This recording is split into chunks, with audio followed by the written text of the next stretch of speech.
Hello, everybody. My name is Blake Robinson, and with me today I have Jon Manley, the Washington State Sportswriter of the Year. Welcome, John. Hey, Blake, thanks for having me on, man. Appreciate it. Absolutely. And if you're ready, let's jump into some questions. Sure, let's do it. All right, John. So walk me through your path on how you got started in this career. Yeah, so I went to Gonzaga University in Spokane. I'm sure sports fans probably know the name Gonzaga, but from the basketball team's success, obviously. And I was actually studying accounting for a couple of years and just hated it and was like, if I have to do this for the rest of my life, I don't think I'm going to make it. So walked into the journalism building and talked with the advisor there and kind of switched career paths and was able to still graduate on time and graduate with a journalism degree. And then I just started looking for work after that. And I was hired on at a weekly newspaper in Gig Harbor called the Peninsula Gateway. Gig Harbor is just outside of Tacoma. Um, and was doing government and schools reporting, which is, not what I wanted to do, but I just wanted to find work initially and kind of get my foot in the door. And shortly thereafter, the something happened with the sports guy who was there, and I got moved into that role and worked there for a few years at the Gateway at the weekly paper, just covering high school sports. Only two high schools out there, and then eventually was promoted to work at the Tacoma News Tribune. We cover 70 plus high schools, so kind of a big jump in just the scope of the job compared to what I was doing.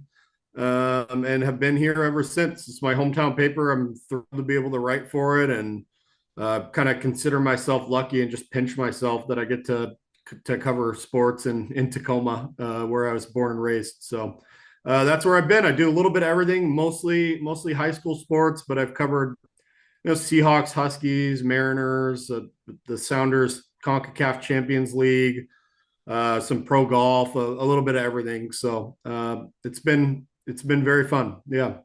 So, John, you said your origins in college were in finance. So when you were maybe younger, like a child, did you always want to do journalism, or was it something that kind of came out of the blue? No, I didn't know what I wanted to do, and I think that's why I got to college and you take your kind of prereqs and whatever, and I figured, okay, business seems like a good path and make some money, and it seems to be what people do. So, but I knew in high school, like I always loved writing and I was good at it. And English and history were probably my best subjects. I was never very good at math and science, and always gravitated toward writing. And so I had hoped maybe that's something I could do at some point in some capacity. And eventually I just connected the dots and said, I love writing. I'm okay at it, at least, and love sports. So why not marry the two together? And it's been pretty good for me. Yeah. So with your career, of course, it's a long journey and you're still on that journey. Has there ever been a moment that was kind of pure shock or just out of the blue or just something unexpected, good or bad, in your career? Pure shock. Yeah. I don't not I don't know about shock. I mean, I think it's just I don't think people realize sometimes like the high school sports beat, like how much work it can be, especially in an area like ours where there's a lot of high schools. I think if you're in an area where you're covering, I don't know, 8 to 10 high schools, it can be manageable.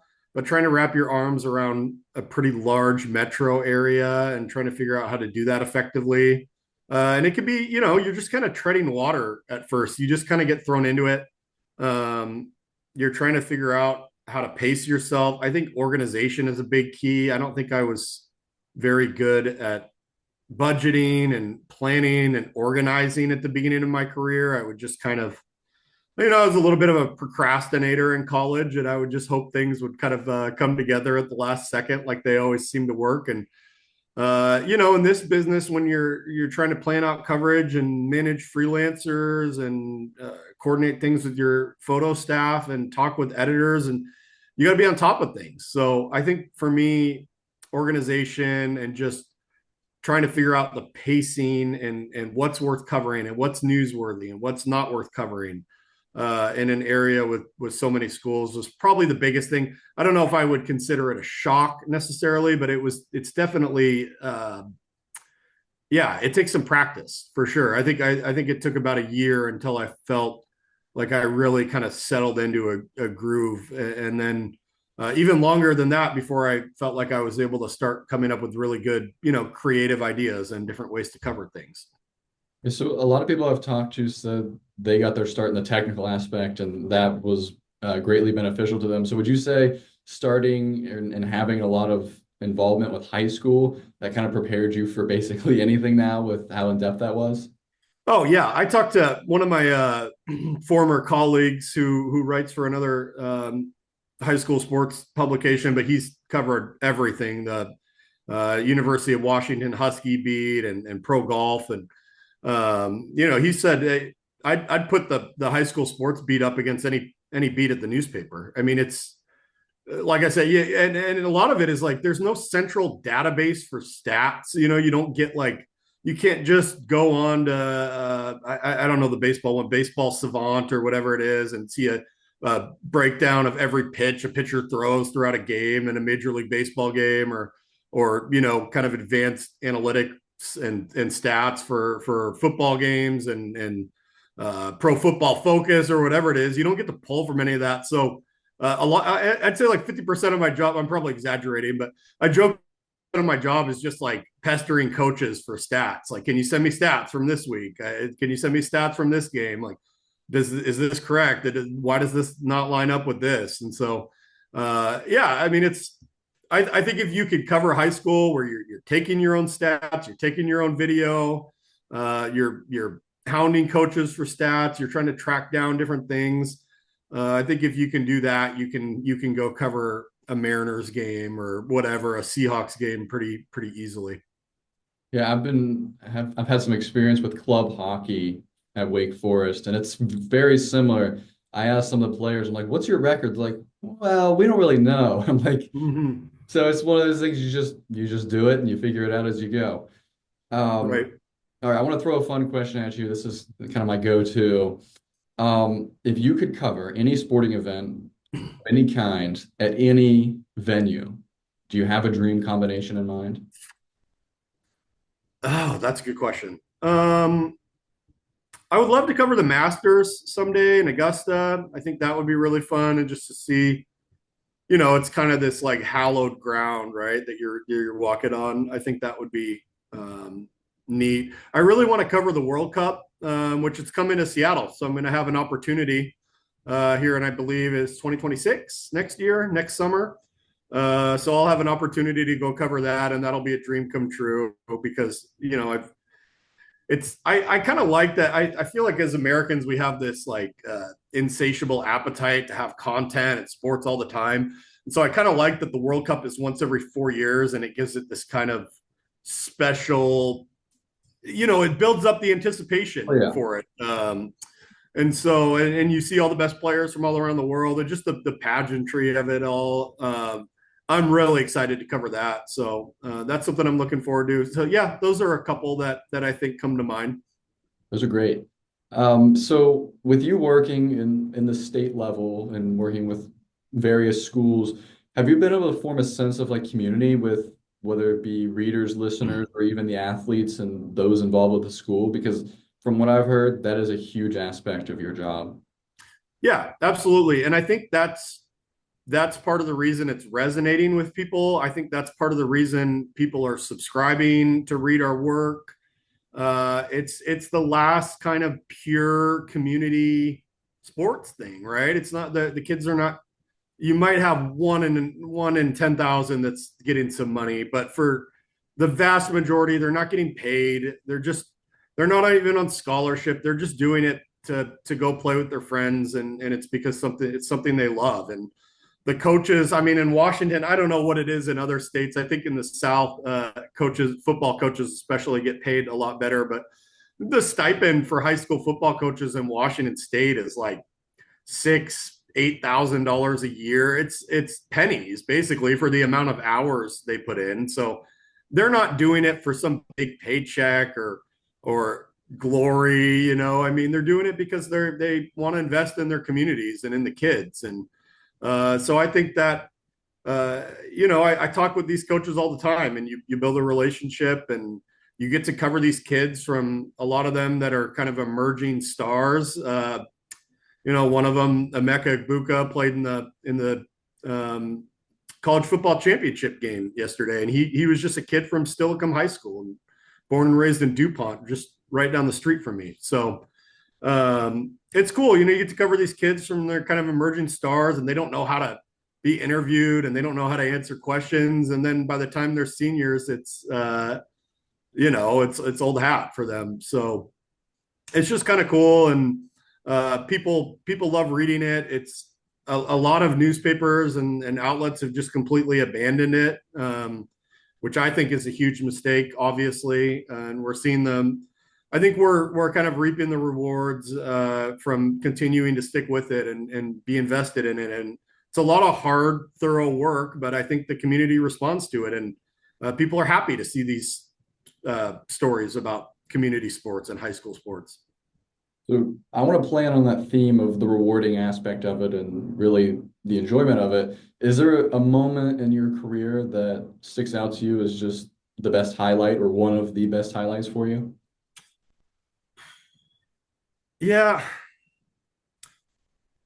Sorry, I'm trying to think about it. No, you're good. Um, yeah, I don't know if there's a career highlight. I think it's just the body of work. I think, like, when you kind of look at, when you close the chapter on a high school football season, like, we had the state championships up at Husky Stadium for the last couple of years, and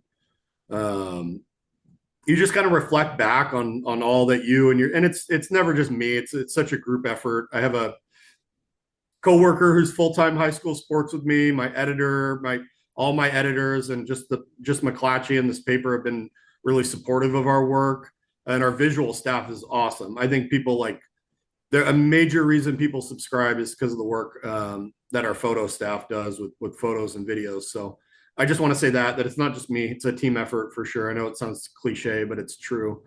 But yeah, you just look at back on the work that you and your team has been able to do in the high school football season, since practices get going in mid-August, and we're out visiting 30 plus schools during practice. We do a big practice tour, and it all the way until just the different types of stories and features and lists and rankings and different things we do all the way through the state championship games. So I think that's the rewarding part for me. I don't think it's one moment or anything like that. It's just kind of looking back and like, wow, it's like a lot of work and a lot of quality content that we produced over the course of 3-4 months or whatever it is.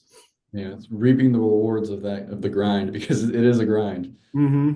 So if you were able to speak to any aspiring professionals, especially in the field of sports media, would you have any words of wisdom or advice for them?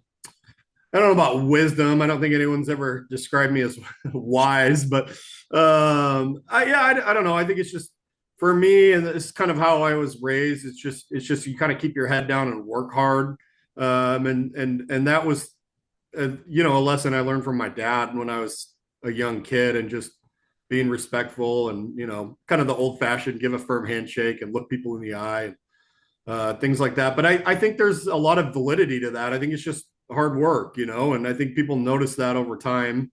And maybe it's not, I know it's kind of an instant gratification era we live in, and maybe that recognition doesn't get immediately noticed. But if you work hard and do it for long enough, and try to find different ways to be creative, and what's a different type of way I can frame this story that might be more interesting to readers, and not just going to the game and writing the game story. It's like, try to find different ways to make it interesting. And maybe it's a top players to watch list. Maybe it's at the end of the season, the all area team. Maybe it's I don't know. We did something. I came up with an idea for doing a fantasy football draft for high school players this year. So it doesn't have to be always like, so intense and cutthroat. It can be just things that are fun every once in a while that readers respond to. So yeah, I think my advice would just be work hard, get your foot in the door. I think for me, starting out as a government and schools reporter at a weekly newspaper, it was never my dream or my aspiration to do that. But sometimes you just need to get a start, however you can.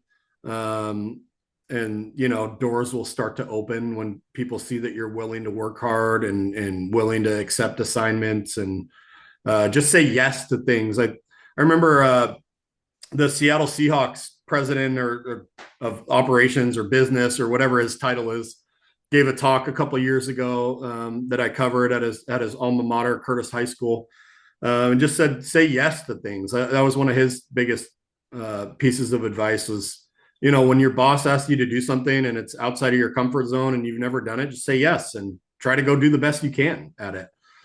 So I think just those types of things, being eager to learn and cover things and work hard are probably the simplest things you can do. Saying yes is probably my motto at the current moment in my life. I think it works very well if you stay true to it. Mm-hmm. All right, John. So I'm going to leave the floor to you. Here's the mic. Do you have anything you want to say? Anything at all?